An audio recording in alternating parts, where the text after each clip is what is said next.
नमस्कार, आप देख रहे हैं एवन टीवी का खास कार्यक्रम आज का एजेंडा और आपके साथ मैं हूं आशीष तिवारी। आज का एजेंडा में हम चर्चा करेंगे राजस्थान विधानसभा में पेश होने वाले बजट को लेकर। बजट से बड़ी उम्मीदें हैं, प्रदेश के हर वर्ग को डबल इंजन की सरकार से डबल उम्मीदें हैं। इसी पर चर्चा करेंगे। चर्चा करने के लिए मेरे साथ स्टूडियो में मौजूद हैं बीजेपी प्रवक्ता सीए प्रियव्रत शर्मा जी। आपका बहुत बहुत स्वागत है। प्रियव्रत जी, सरकार एक साल पूरा होने के बाद फिर से बजट पेश करने जा रही है। केंद्र में आपकी सरकार आ चुकी है, लगातार तीसरी बार मोदी सरकार है। डबल इंजन की सरकार जिस प्रकार के वादे करके सत्ता में आई है, विपक्ष लगातार हमलावर है। पिछला बजट था, उस बजट की घोषणा अभी तक पूरी नहीं की। पूर्व मुख्यमंत्री अशोक गहलोत ने आड़े हाथों लिया है। सरकार सिर्फ जुमलेबाजी कर रही है, धरातल पर कुछ नहीं हो रहा है। इस प्रकार के बयान विपक्ष की ओर से देखने को मिल रहे हैं। ये बजट हर वर्ग को बड़ी उम्मीदें इस बजट से।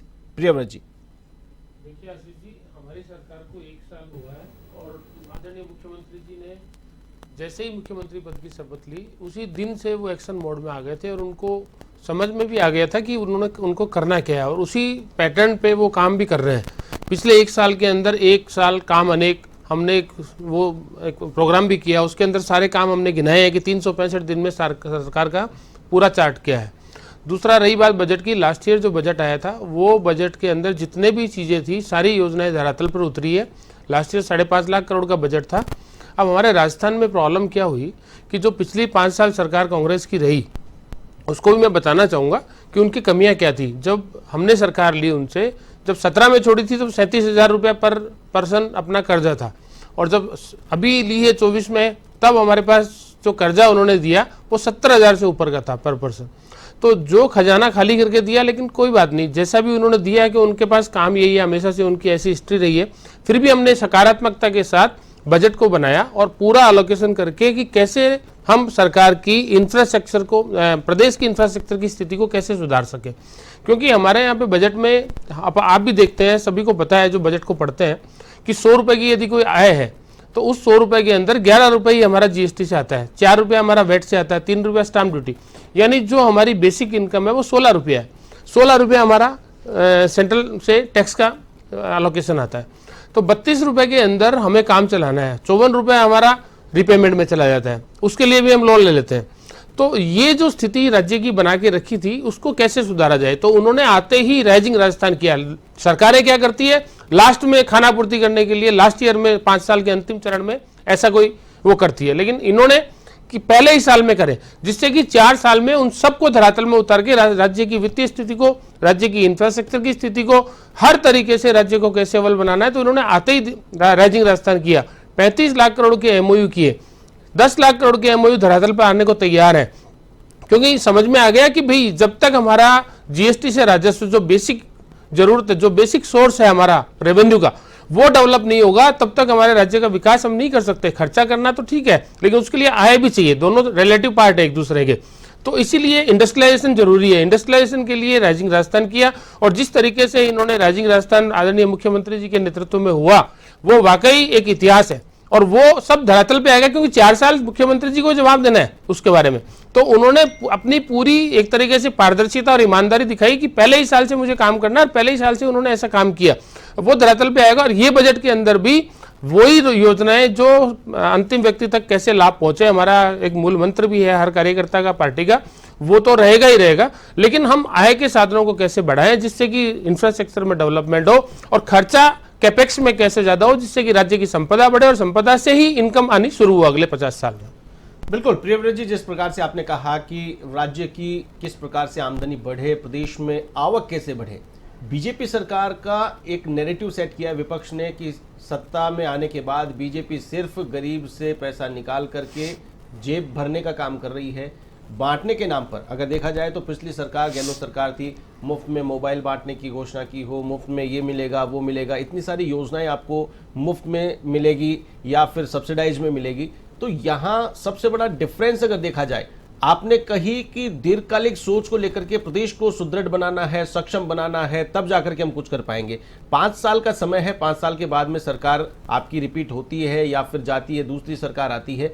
आपकी आज की हुई तैयारी, हालांकि बेशक आने वाले समय में उस सरकार को बेनिफिट देगी, लेकिन आपकी सरकार की ओर से कौन सी ऐसी योजनाएं हैं? विपक्ष लगातार मुद्दे उठा रहा है कि सरकार सिर्फ आने के बाद में योजनाओं में कटनी छटनी कर रही है, योजनाओं को बंद करने पर लगी हुई है, एक के बाद एक योजनाओं को बंद किया जा रहा है, या फिर नाम बदले जा रहे हैं, नाम बदलने की राजनीति की जा रही है। कौन सी ऐसी नई योजना है जो जनता के लिए, जनता को बेनिफिट देने के लिए, डायरेक्ट बेनिफिट देने के लिए ये सरकार लेकर के आई है?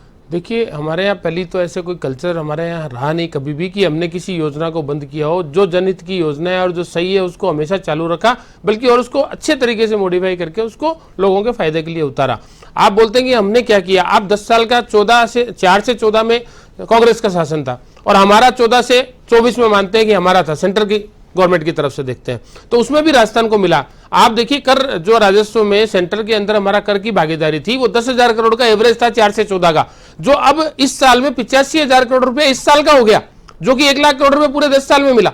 दूसरी बात, आप देखिए सब्सिडी के रूप में भी केंद्र सरकार ने कितना बेनिफिट दिया। 55,000 करोड़ रुपया जो सब्सिडी के रूप में 10 साल में मिला राजस्थान को, वो यहां पे आकर के 4 गुना बढ़ गया, यानी 20,000 करोड़ रुपए साल का हमें मिल रहा है। तो हमने रिसोर्सेज बढ़ाए, ऐसा नहीं कि नहीं बढ़ाए रिसोर्सेज, और केंद्र सरकार कदम से कदम मिला करके राजस्थान में डबल इंजन की सरकार का पूरा फायदा भी जनता को देने को तैयार है।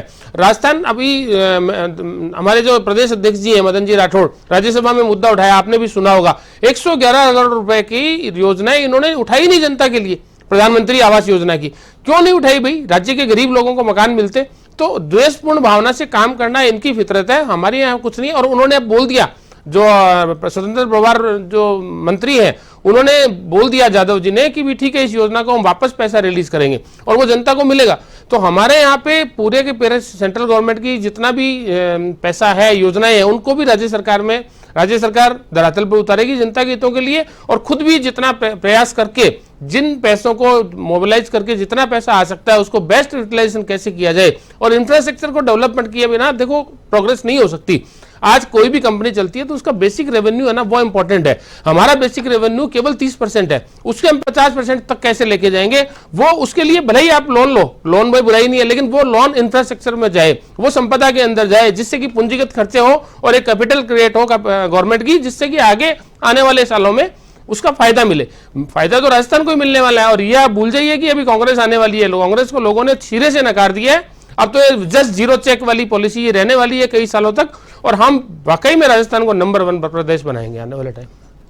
बिल्कुल प्रियव्रत जी, जिस प्रकार से आपने कहा कि हम रेवेन्यू जनरेट करने पर फोकस कर रहे हैं, लेकिन एंड टू एंड अगर बात करें शिक्षा के क्षेत्र में, शिक्षा, चिकित्सा, सड़क, पानी, बिजली, ये बेसिक रिक्वायरमेंट्स होती है आम आदमी की, आम जनता की, उनकी नीड्स को पूरा करना। मुफ्त में बिजली देने की बात की गई थी, 100 यूनिट फ्री में बिजली बांटी जाएगी। उसके अलावा गैस सिलेंडर की अगर बात करें, अशोक गहलोत ने मुद्दा उठाया है 500 रुपए में सब्सिडाइज करके गैस सिलेंडर वो गरीब लोगों को दे रहे थे, आपने 450 में देने की बात की, लेकिन 23 लाख परिवार हैं जिनको सब्सिडी ट्रांसफर नहीं की गई है। ये एक वित्तीय अनियमितता सी नजर आ रही है जो विपक्ष पेश कर रहा है जनता के बीच में ले जा करके। आखिर क्यों ये सब्सिडी का अमाउंट ट्रांसफर नहीं किया जा रहा है, क्या गड़बड़ियां नजर आ रही है? सर, बजट देखिए एक सांख्यिकी डॉक्यूमेंट होता है जिसमें कि स्टैटिस्टिक्स सारी चीजें होती है, उसको आंकड़ों के साथ देखना जरूरी है। खाली पॉलिटिकल भाषण वो देते हैं, उससे काम नहीं चलेगा। सारे आंकड़े बोलते हैं, गूगल पे भी अवेलेबल है, आरटीआई में भी आप निकाल सकते हो कि पहले सड़कें कितनी बनती थी उनके कार्यकाल में, अब सड़कें कितनी बन रही है। आप रेल का उदाहरण ले लीजिए, पहले रेल की लाइनें कितनी बनती थी, 170 किलोमीटर बना पूरे, और आज की डेट में 370 किलोमीटर बन गया। तो आज विद्युतीकरण के देखिए, राजस्थान पूरा का पूरा इलेक्ट्रीफाई हो चुका है। आप हाईवेज को ले लीजिए, कितने सुदृढ़ हो चुके हैं, कितने कनेक्टेड हो चुके हैं। हर गांव अपने शहर से, और शहर अपना जिला से जिला स्टेट हाईवे से कनेक्टेड हो गया है। तो ये सब चीजें, सड़कों पे पूरा फोकस है। हमारा उद्देश्य एक ही है कि राजस्थान का सर्वांगीण विकास हो। हम ग्रामीण क्षेत्र के विकास को भी पूरा का पूरा बल दे रहे हैं, क्योंकि गांव से पलायन जो शहरों में हो रहा है वो भी एक बहुत बड़ी समस्या हो रही है। आप जयपुर शहर में कितने लोगों को लेके आ जाएंगे? ग्रामीण के पास एक विकल्प के तौर पे जाने की व्यवस्था हो, वो अच्छी बात है, लेकिन उसकी मजबूरी कभी नहीं होनी चाहिए। तो ऐसा ग्रामीण का इंफ्रास्ट्रक्चर, ऐसा रूरल डेवलपमेंट और उसका इंफ्रास्ट्रक्चर सुदृढ़ करने में वेदन लाल जी पूरे के पूरे उसी के डायनामिक मोड पे काम कर रहे हैं कि गांवों का विकास भी समान रूप से शहरों के साथ साथ कैसे हो, और कैसे रोजगार के साधन प्रत्येक गांव स्तर पे, ब्लॉक स्तर पे, मंडल स्तर पे, तहसील स्तर पे और जिला स्तर पे कैसे डेवलप हो। बातचीत कर रहे थे, प्रदेश की आय बढ़नी चाहिए, सब्सिडाइज जो योजनाएं हैं वो आपने भी कंटिन्यू की है, इनकम है, इनकम सोर्सेज है, वो दीर्घकालिक बेनिफिट देंगे।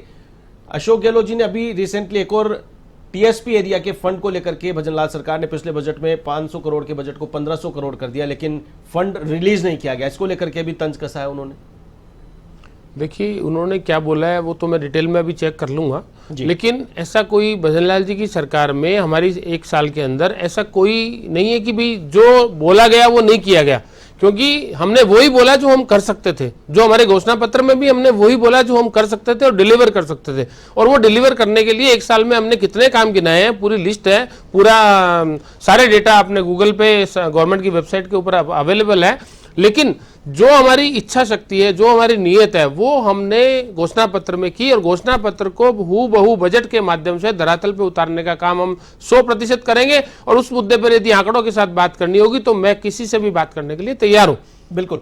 इसके अलावा रोजगार एक सबसे बड़ा मुद्दा है। 1 लाख लोगों को सरकारी नौकरियां देने की बात की गई, लेकिन मैं समझता हूं कि 1 लाख लोगों को सरकारी नौकरी दे दी जाए, हर साल दे दी जाए, 5 लाख लोगों को नौकरी दे दी जाए, तो भी प्रदेश की बेरोजगारी की दर को, बेरोजगारों की भीड़ को मैं समझता हूं 1% भी नहीं खपाया जा सकता है।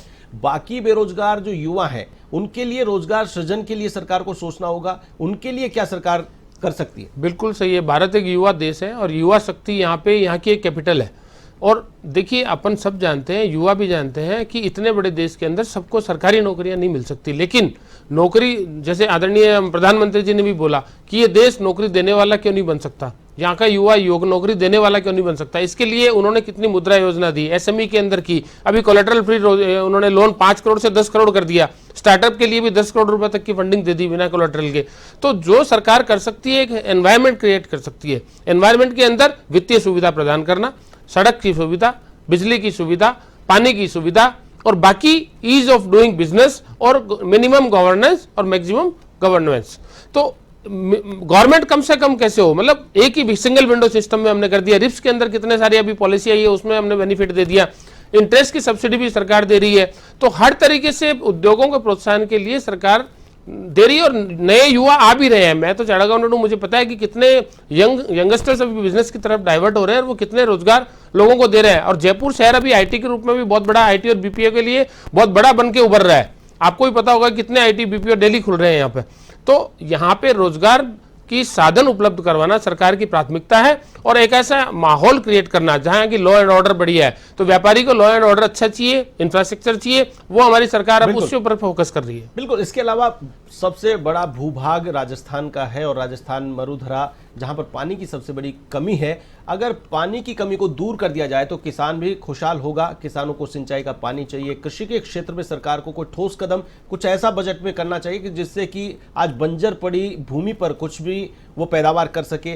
पशुपालन एक बड़ा सेक्टर है। पशुपालन से बहुत बड़ी आमदनी, एक आम आदमी की, गांव के गरीब की आमदनी जुड़ी हुई है, उसको भी एक संबल मिल सकता है। इसके अलावा बात करें फूड प्रोसेसिंग यूनिट्स की, आज राजस्थान के अलावा अदर स्टेट्स इतने हैं जिनमें एडवांस टेक्नोलॉजी का प्रशिक्षण लोगों को दिया गया है। बहुत सारे प्रोडक्ट्स ऐसे हैं जो आउट ऑफ राजस्थान में मार्केटिंग के लिए आ रहे हैं। क्या राजस्थान में प्रसंस्करण की इस व्यवस्था को सुदृढ़ किया जा सकता है? किसान को या फिर यहाँ के युवा को प्रशिक्षण देकर के, उसको रोजगारोन्मुखी शिक्षा देकर के किसी फूड के प्रोडक्ट का, आज टमाटर कई बार ऐसा देखने को मिलता है कि सड़कों पे फेंकना पड़ता है, 2 रुपए किलो भी किसान मंडी में फेंक के जाता है, उसी का केचप बनाना या फिर उससे उस ड्राई पाउडर तैयार करके मार्केट में उसकी मार्केटिंग करना, ये बहुत सारी चीजें हैं जो हो सकती है। राजस्थान में बहुत बड़ा स्कोप है। देखिए राजस्थान के अंदर जो उद्योग की नीतियां हैं रिप्स की, उसमें फूड प्रोसेसिंग को भी बहुत बड़ा बेनिफिट दिए गए हैं। उस नीतियों को ढंग से पढ़ेंगे अपन तो उसमें काफ़ी बेनिफिट्स दिए गए हैं। और फूड प्रोसेसिंग पार्क की भी पिछली बार भी घोषणा की गई थी, वो अभी पाइपलाइन में है, सारे काम उसमें हो रहे हैं। कोई भी युवा उद्यमी यदि फूड प्रोसेसिंग के लिए आगे आ रहा है तो वो काफ़ी अच्छी रेट पे उसको एग्रो के ऊपर बैंकें भी अच्छी रेट ऑफ इंटरेस्ट पे लोन दे रही है फूड प्रोसेसिंग को, क्योंकि एग्रीकल्चर सेक्टर मान के उसको प्रायोरिटी सेक्टर माना गया है। रही बात ये कि एग्रीकल्चर को कैसे, तो 70%, देखो हम भी जानते हैं कि 70% अपनी जो इकोनॉमी है वो एग्रीकल्चर बेस है। बिना एग्रीकल्चर का डेवलपमेंट किए राजस्थान का विकास संभव नहीं है। तो यहाँ पे एग्रीकल्चर को पानी कैसे मिले, ईआरसीपी के लिए कितना तत्काल, अभी मुख्यमंत्री जी आए, प्रधानमंत्री जी ने लास्ट ईयर ही आपने देखा यमुना और ईआरसीपी दोनों का समझौते अपने हो गए। ईआरसीपी जैसे ही लागू होगा 21 जिलों को पूरा पानी का फायदा मिलेगा। तो इसीलिए हम पूरा का पूरा इस पे फोकस करके बैठे हैं। मोहन यादव जी जो मध्य प्रदेश के सीएम है, और नायब सिंह जी हरियाणा के सीएम और भजन लाल जी, तीनों हमारी भाजपा सरकार के हैं और तीनों मिलकर एक ही दिशा में पॉजिटिव सकारात्मक रूप से काम कर रहे हैं और वो पूरे एमओयू हो चुके हैं। अभी चीजें आपको 1-2 साल के अंदर पूरी चीजें जमीन पर उतरती हुई दिखेगी। बिल्कुल। इसके अलावा बजट में बहुत सारी चीजें ऐसी देखी जाती है, अमूमन एक आम आदमी, गरीब आदमी भी उम्मीद करता है कि सरकार उसके लिए क्या कुछ मुफ्त में बांटने वाली है। फ्री बीज की अगर बात करें, चुनावी घोषणाओं का जरूर ये रहता है और देखा जाता है कि जब चुनावी वर्ष होता है तब सरकारें इस प्रकार की योजनाएं लेकर के आती है। पिछली सरकार की बात करें तो अंतिम साल में इस प्रकार की योजनाएं देखने को मिली थी, लेकिन सुप्रीम कोर्ट की भी टिप्पणी सामने आई है फ्री बीज को लेकर के कि लोगों को काम करने की इच्छा शक्ति ही खत्म हो रही है फ्री बीज को लेकर के। तो क्या राजस्थान में अब ये आगामी बजट है, इस बजट में फ्री बीज की कोई घोषणाएं देखने को मिल सकती है या फिर जिस प्रकार का संकेत सुप्रीम कोर्ट ने दिया उसी दिशा में ये बजट आने वाला है? देखिए, हमारे देश में संविधान में भी एक व्यवस्था है कि सामाजिक न्याय के लिए और कुछ योजनाएं यदि सरकार लाना चाहती है तो उसको लाना चाहिए। वो एक अच्छा भी है क्योंकि हर आदमी को अपॉर्चुनिटी बराबर नहीं मिलती और कुछ पीछे रह जाते हैं। तो जो पीछे रह जाते हैं उनको एक धारा में ला करके बराबर खड़ा करने के लिए यदि उसको कुछ सहायता दी जाती है, उसको कुछ सब्सिडाइज किया जाता है एक शॉर्ट टर्म रूप से, तो वो कोई बुराई नहीं है क्योंकि अंत का उदय होगा तभी सबका उदय होगा। तो उसके लिए कुछ ना कुछ करना चाहिए। लेकिन हाँ, ये प्रैक्टिस बना के रखना, इसको बड़ा बना के रखना, वो गलत है। तो हम केवल और केवल, जैसे मोदी जी ने भी कहा कि भारत का आदमी, उसका पुरुषार्थ जागृत हो, उसका वो अपने पुरुषार्थ से सब कुछ करना चाहता है। कोई फ्री में लेना नहीं चाहता साहब जबरदस्ती, सबका आत्मसम्मान है। लेकिन कुछ मजबूरियां होती है कि उसको अपॉर्चुनिटी नहीं मिली, जो बेचारे समझते नहीं है, जो एकदम अंतिम पायदान पे है, उनके लिए जरूर सरकार करती है, वो करनी भी चाहिए, हर सरकार को करनी चाहिए। लेकिन समग्र रूप से ये नहीं होना चाहिए और व्यक्ति का डेवलपमेंट शिक्षा के रूप में उसको डेवलपमेंट हो और वो अपने पुरुषार्थ के बल पे काम करके आगे बढ़े। और ये हमारे राजस्थान का युवक कर रहा है। राजस्थान में तो कभी से ऐसा नहीं है कि वो आत्मसम्मान के साथ जीने वाले लोग हैं सब, तो ऐसा कभी भावना नहीं रही कि हमें ये चाहिए फ्री में वो चाहिए, ऐसा पब्लिक की कभी नहीं रहती है। लेकिन गवर्नमेंट क्या करती है कि वो एक परिवार का मुखिया होता है, एक भाई कोई कमजोर होता है तो वो सोचता है कि ठीक है इसको मैं बराबर लाने के लिए ये कर दूं, वो एक अलग चीज है। लेकिन फिर भी वो बड़े वाले से लेकर के उसको करता है। फिर भी जो सिस्टम से काम हो रहा है अभी, वो फ्री बीज के बेसिस पे नहीं, लोगों के अंदर उद्यमिता का भाव जगाना, लोगों को उद्यमिता के लिए अवसर प्रदान करना, उनके लिए संसाधन प्रदान करना, ये हमारी सरकार की प्राथमिकता है, जिससे कि यहाँ का युवा एक बेहतर एनवायरनमेंट के अंदर न केवल अपने आप का विकास कर सके बल्कि अपने परिवार, समाज और राष्ट्र निर्माण में भी पूरा योगदान दे सके। बिल्कुल। इसके अलावा विपक्ष लगातार आरोप लगा रहा है कि हमारे समय की जो योजनाएं थी उन्हें बंद करने का काम किया है या फिर नाम बदलने का काम किया है।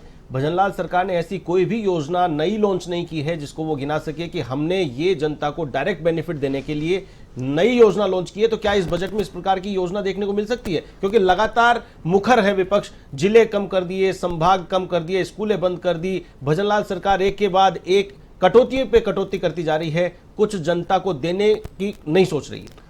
सर देखिए, राजनीतिक की मजबूरी के चलते प्रदेश का बंटादार करना ये हमारी कोई प्राथमिकता कभी नहीं रही। उन्होंने जिले बनाए अपने फायदे के लिए, राजनीतिक फायदे के लिए बनाए, वो कोई प्राथमिकता नहीं है। एडमिनिस्ट्रेटिव खर्चे उसके कितने होते हैं, देश के ऊपर, प्रदेश के ऊपर और आर्थिक भार डालना, ये कोई समझदारी नहीं है। हाँ, प्रदेश का डेवलपमेंट जब होगा, तो जब डेवलपमेंट होगा तब सारी चीजें ये सोचने वाली बात होती है कि ठीक है अभी डिविजनलाइज कर सकते हैं क्या। एक डिस्ट्रिक्ट का डेवलपमेंट पूरा हुआ ही नहीं, उसको बोलोगे आप 2 डिस्ट्रिक्ट में और बांट दो, तो वहां और खर्चा उसके ऊपर डाल दो।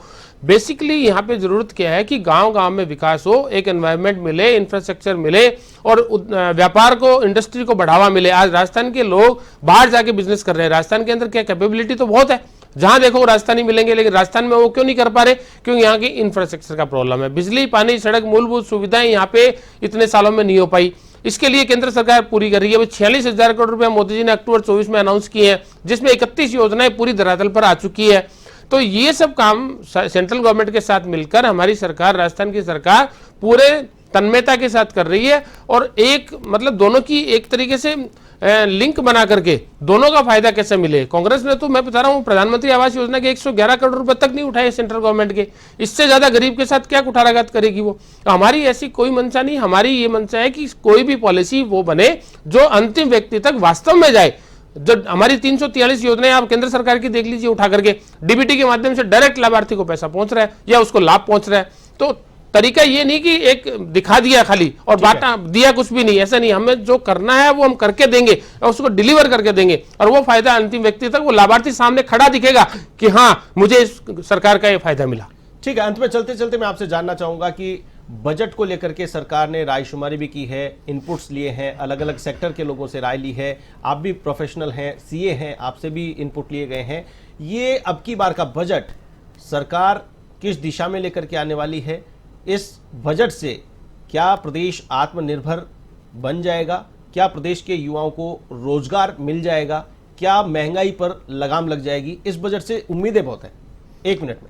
देखिए, बिल्कुल सही है कि हमारे जिला स्तर से भी सारे फीडबैक है और सभी क्षेत्रों के है, चाहे वो व्यापारी हो, किसान हो, प्रोफेशनल हो, शिक्षा क्षेत्र से हो, चिकित्सा क्षेत्र हो, और सारा संकलन हुआ, उसकी समिति बनी, उसके बाद में उसकी रिपोर्ट सरकार को गई है और बहुत डिटेल तरीके से गई है। मैं भी उस समिति का पार्ट था तो मुझे पता है कि गई है। तो सबके सुझावों को पूरा सम्मान दिया जाएगा और सबकी मांग को ध्यान में रखते हुए मैं यही कह सकता हूं कि इस महाकुंभ के सम्मेलन में जैसे लोग अमृत पान कर रहे हैं और जिस तरह से हमारी यशस्वी वित्त मंत्री निर्मला सीतारमण जी ने नारी तू नारायणी का सनातन सत्य को साकार किया है, वैसे ही हमारी वित्त मंत्री दिया कुमारी जी भी नारी तू नारायणी के सनातन सत्य को साकार करती हुई नजर आएंगी और ये बजट प्रदेश के चहुमुखी विकास का बजट होगा।